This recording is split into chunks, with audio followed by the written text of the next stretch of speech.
The laughter was loud enough to cut through the wind sweeping across the training field. One of the veterans pointed in her direction, while the others exchanged that same look of disdain. She was the youngest one there, the only one without insignias on her uniform, the only one without a call sign, the only one with no stories whispered in the hallways. The clipboard in her hands trembled slightly, not because of the cold, but because of a memory. A memory of when she first heard the phrase, "Your eyes must be faster than your finger on the trigger." Her grandfather used to say that.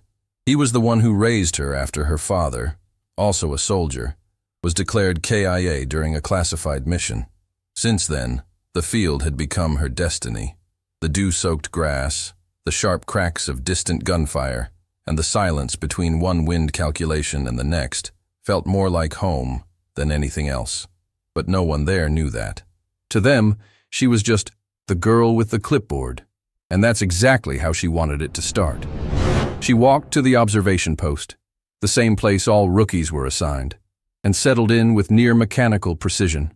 Her fingers moved quickly, sketching lines across the graph paper, adjusting for humidity and pressure, while the others debated coverage strategies for the upcoming extraction mission. She didn't bother to listen. She already knew what she needed. The mission called for shots over 3,500 meters, across mountainous terrain, with shifting winds and poor visibility. The exact kind of conditions that, years ago, had erased her grandfather from the ranks of military honor. His name had been scrubbed from the wall, the manuals he signed removed from the base. The story they told was that he hesitated, that his doubt put lives at risk. But she knew the truth. He hadn't hesitated. He'd refused to follow an order that would have meant the death of innocent people. And now, everything was repeating, even the weather. During the break, she sat alone.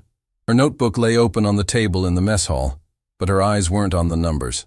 They were on the others, on the way they leaned on their own merits, how they trusted doctrine blindly and dismissed invisible variables. One of them approached with the cocky swagger of someone who'd broken records, and maybe hearts too. He looked at her clipboard, chuckled, and said, "You gonna log the wind when it knocks you off the firing line?" She didn't reply. She never did. Her grandfather taught her that real answers are proven in silence. The true noise comes later, when the shot lands right where they all thought it never would. And that moment was coming. That afternoon, the best shooters at the camp faced the challenge of extreme range targets. Many missed. Others blamed the weather. She just watched and took notes. When the most respected marksman missed his third shot in a row, she stepped forward. The wind shifts at 1,500 meters. The secondary flags are reversing direction. He brushed her off. But on the next shot, he adjusted exactly as she'd suggested and hit the mark. No thank you. No nod. Just silence. But that didn't matter. Not yet. It still wasn't time to reveal who she really was. The plan demanded more than a lucky call. It required a shot that would make history. And for that, she had to wait. The last light of the day fell over the field as everyone packed up their gear. The mission was already approved, targets confirmed, coverage assigned. And once again she was left out. An observer. Invisible. Until she stepped forward and said, without raising her voice, "I'd like to take a test shot." The silence hit like lead. Someone laughed. Another shook his head. "She wants to play with the same rifle that set the 3,400 record?" The commander sneered. "You ever fired that model before?" She answered truthfully, not officially.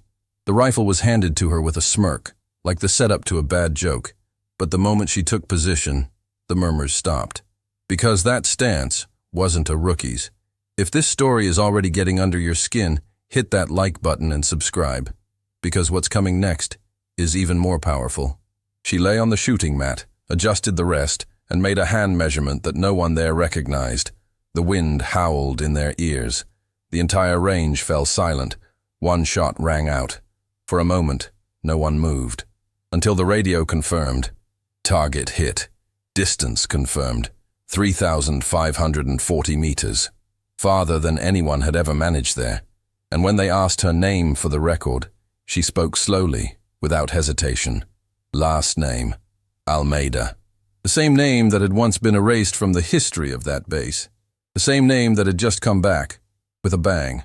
The impact of the shot still lingered in the air when she stood up. Her face remained calm, but her eyes told a different story, one filled with memories no one else there could access. The commander watched her more closely now. He didn't ask a single question, just gave a quiet order to have everything recorded.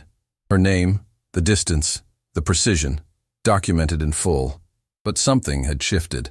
A silent unease had crept into the room. How had this young woman, unknown, with no medals on her chest, pulled off something that even the most seasoned veterans had never managed? The answer wouldn't come just yet. She collected her clipboard, returned the rifle with quiet respect, and headed back to her quarters with the same quiet presence as always. But now, the silence surrounding her had changed. It was the kind that comes after awe. Back in her room, she sat on the edge of her bed and opened her laptop. The bluish glow from the screen lit up classified files, old photos, reports stamped confidential. She had spent years gathering every scrap of information she could about the operation that had stained her grandfather's name. She knew the coordinates by heart, the wind patterns, the decision logs. And most importantly, she knew what wasn't in the reports, that he had refused to take a shot because civilians were in the area. He disobeyed a direct order, and for that, he was punished. Now the same kind of mission was being prepared. Same requirements, long-range cover, identical terrain, and the same critical variables the manuals always ignored. This was the perfect setup. History was repeating itself. But this time, someone was there to make sure it didn't end the same way. Hours later, a knock came at her door. An officer stood outside with a clear directive: immediate appearance before command. At the center of the base, the commander waited with a dossier laid out on his desk. "Almeida, right?" he asked, though his eyes said he already knew more than he let on. She simply nodded. He flipped through the papers slowly. Old photographs, reports, weapon logs. And then, "What's your connection to the sniper who broke this same record 30 years ago?" The room held its breath for a few seconds before she answered. "He was my grandfather." The commander crossed his arms. "And you came here to prove he was right." Her voice was steady, not boastful, but filled with truth. He closed the file and leaned back in his chair. "If that's really the case, then we need to talk." In the mess hall, the rumors were already flying among the soldiers. Some were trying to recall the name Almeida from old files. Others whispered about the shooting stance, the breathing control, the posture. They all matched someone else's. One of the older vets muttered, "I remember a guy with that last name. They used to say he could do calculations in his head faster than a computer." On the other side of the room, she ate in silence. She didn't need to hear the gossip. She was used to being invisible. But now, she knew she couldn't hide much longer. That base, that record, that mission, everything was lining up. And even though she wanted to keep the plan under control, she had stirred the waters too deeply. The truth couldn't be contained anymore. The next morning, a new map was projected in the tactical room. The extraction mission was scheduled for less than 48 hours away, and to everyone's surprise, the young woman was designated as the lead sniper. The shock hit instantly. One veteran spoke up, "With all due respect, Commander, this is insane." The commander replied without raising his voice, "Yesterday, she did what none of us have been able to do for years. If anyone here has a real shot at keeping this team safe, it's her." Silence followed. The respect wasn't unanimous yet, but the decision had been made. She looked at the map and immediately recognized the pattern. Every line, every risk zone, every triangulation. It was identical to the operation her grandfather had faced, and in that moment, without needing to say a word, she knew it wasn't a coincidence. She spent the rest of the day preparing her gear, double-checking variables, recalculating angles. Meanwhile, one of the more experienced officers approached her, not with mockery but with quiet curiosity. "They say your grandfather refused to take a shot, that it cost lives." She looked at him and replied without hesitation, "My grandfather saved lives. They just didn't want to admit it." The officer nodded slowly, like someone absorbing a truth for the first time. "And you? Would you do the same?" The question hung in the air. She didn't answer. Not yet. Because she knew that sooner or later, the same choice would land in front of her. And when it did, she would have to choose between blind obedience and the truth. It was well past midnight when she woke up with a sudden feeling in her gut. The wind outside howled against the windows, tree branches tapping in a rhythm that felt almost intentional, as if time itself were trying to send a warning. She got up, opened her laptop, and pulled up the mission map once more, comparing it against the decades-old documents from her grandfather's operation, files she had spent years collecting. And then she saw it. The layout was identical. Same coordinates, same extraction point, same sector that required sniper coverage beyond 3,000 meters. But there was something new, a cluster of markings near the first designated elimination point that hadn't appeared in any of the official reports. After zooming in and analyzing the terrain data, it became clear, a small temporary village, most likely civilians, and in the mission briefing, not a single mention of it. Her heart raced. It was the same mistake, the same negligence, the same operational blindness that had condemned her grandfather. She ran straight to the commander, laptop in hand. He was already awake, reviewing the latest weather reports. When she explained, his brow furrowed. "Are you certain about this?" She pointed to the screen. "These satellite images are less than 24 hours old. Clear signs of human presence, likely displaced families." The commander didn't deny it, but stayed cautious. "That's not in the official intel.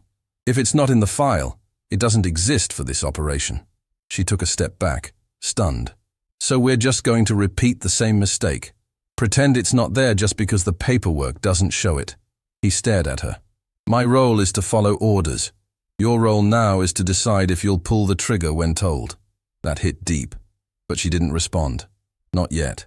Out on the improvised firing range for final weapon tests, she calibrated the new rifle they had issued.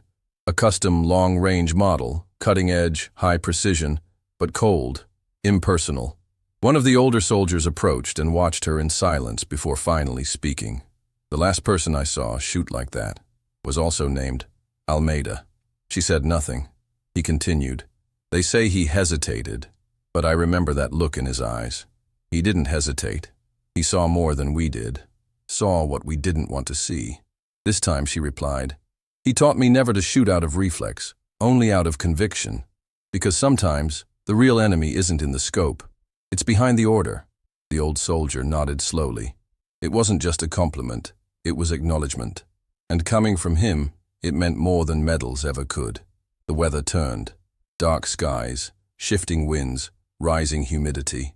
Conditions that made the mission harder, but also gave an edge to those who knew what to look for. The commander gathered the squad for one final briefing. She stayed quiet but fully alert. Routes, timelines, risk zones.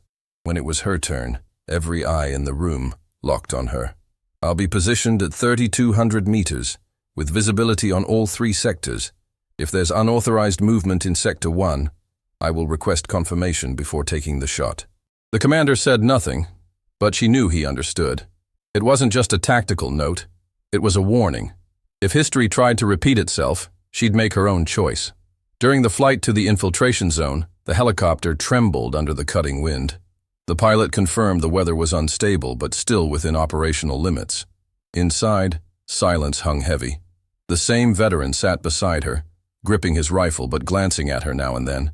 He leaned in and muttered, "If you're really going to do what I think, do it right." She responded with just a nod. There was no room for promises, only for precision and courage. They arrived at the observation point. She moved with focus, set up the rifle, double-checked her math. Beside her, the tech assistant monitored wind, pressure, distance. Everything was ready. The mission had been green-lit, targets confirmed, the countdown ticking mercilessly. Then, she saw it. Movement. Not tactical, not military. Human. People. Civilians. 3 adults, 2 children. Walking straight through Sector 1, right where the plan called for a strike. She grabbed her radio. "Base, this is Alpha. Civilian movement identified in Sector 1. Requesting re-evaluation of the fire order." Silence. Then, after a few seconds, "No civilian confirmation in the intel. Proceed as planned." She looked through the scope again. The people were still there. One of the children stumbled. Another helped them back up. This wasn't in her head. It was real, just like what had happened to her grandfather. She drew a deep breath. Her finger was on the trigger. The shot was ready. Final calculation confirmed.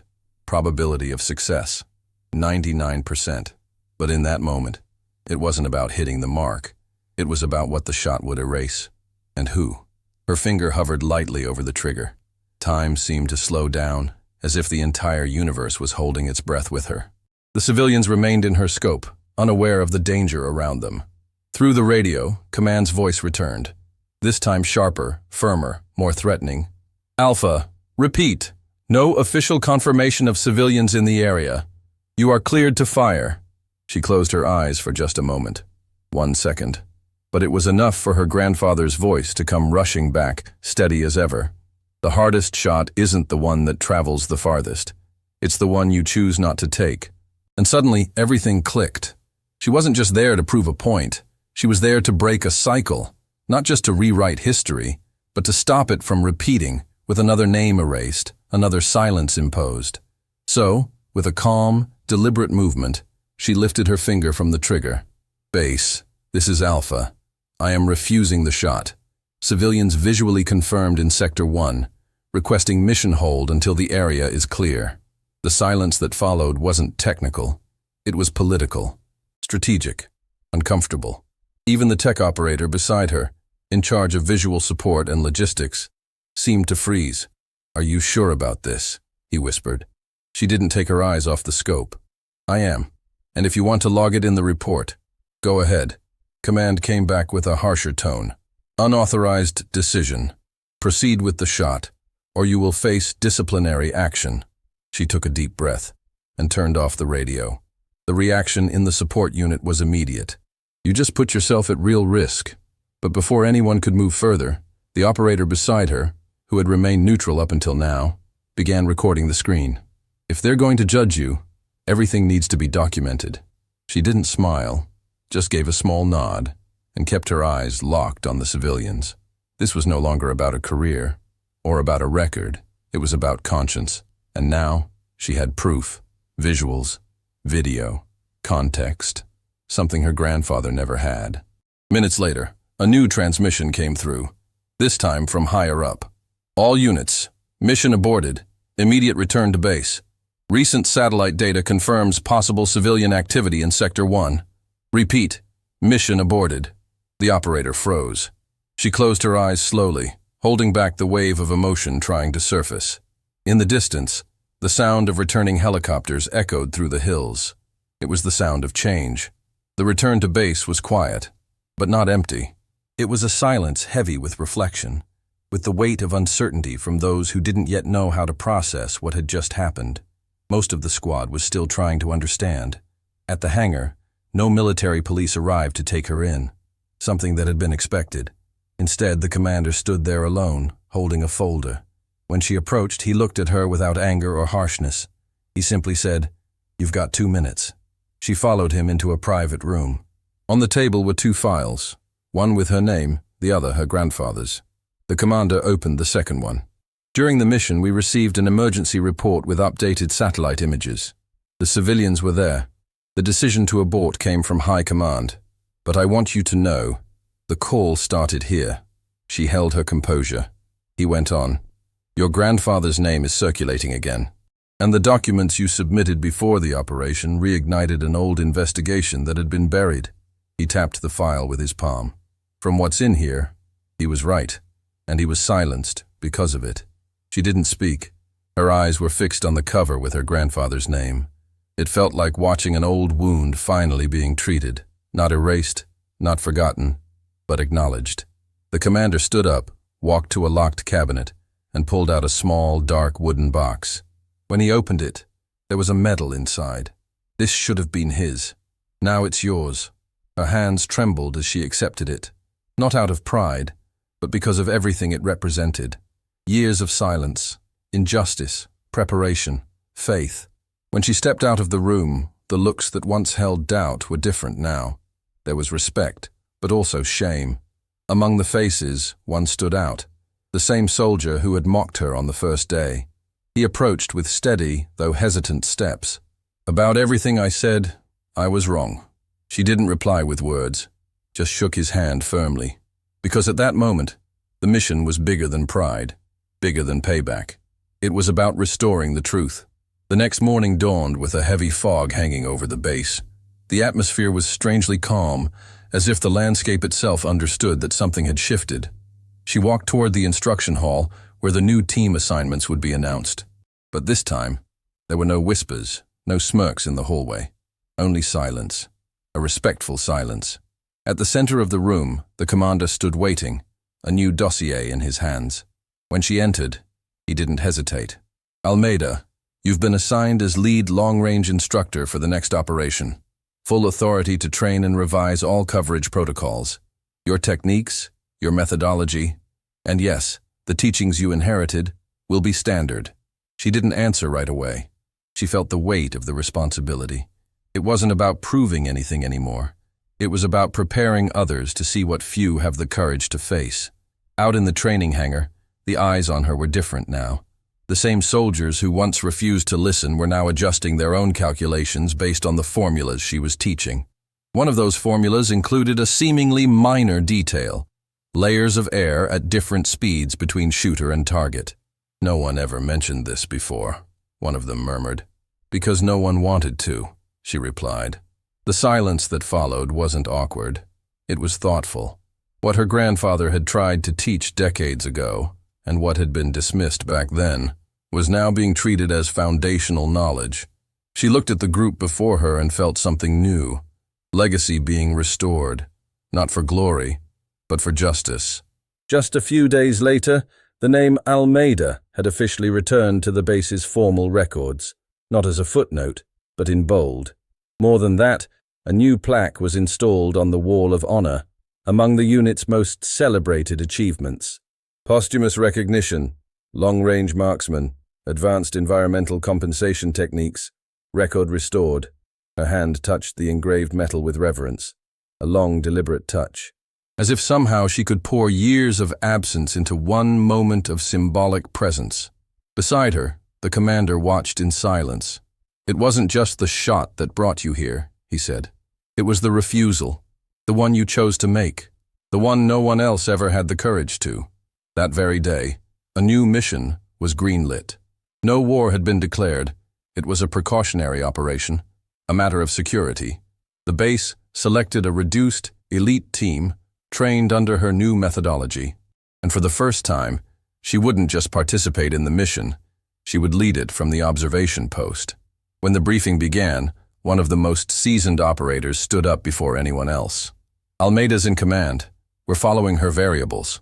There was a brief pause in the room, but then came the nods. The chain of command was set. But more than that, respect had been earned, and her grandfather's name had finally become a symbol of trust. The night before deployment, she went alone to the old records room. She pulled from her backpack a worn photograph, folded at the edges, but still intact. It was her grandfather, wearing the same faded cap she still wore during training. She placed the photo behind the glass of an empty frame on the shelf. She didn't say a word, just looked, and stood there for several minutes, letting silence close the chapter that never should have begun in erasure. It wasn't about proving what had happened anymore. It was about ensuring no one would ever have to erase their name to protect the truth again. At departure, she adjusted her comms gear and double-checked every instrument with methodical precision. One of the younger soldiers came up and asked, "Do you think we'll ever have to make the same decision you did?" She looked out toward the horizon. "If I do my job right, you never will." And for the first time since stepping foot on that base, she smiled. Now her name was etched there, right next to her grandfather's. Not as a shadow, not as a replacement, but as a continuation, as a voice echoing from one generation to the next, saying, "Sometimes the most precise act is the refusal, the most important target is integrity, and the truest shot is the one you don't have to take." If this story moved you like it moved us to tell it, drop a comment below and let us know what struck you the most, and make sure to subscribe so you don't miss what's coming next. Real heroes don't always wear capes. Sometimes they wear silence, carry honor in their actions, and lead by example. And if this one left a mark, the next one might just surprise you even more.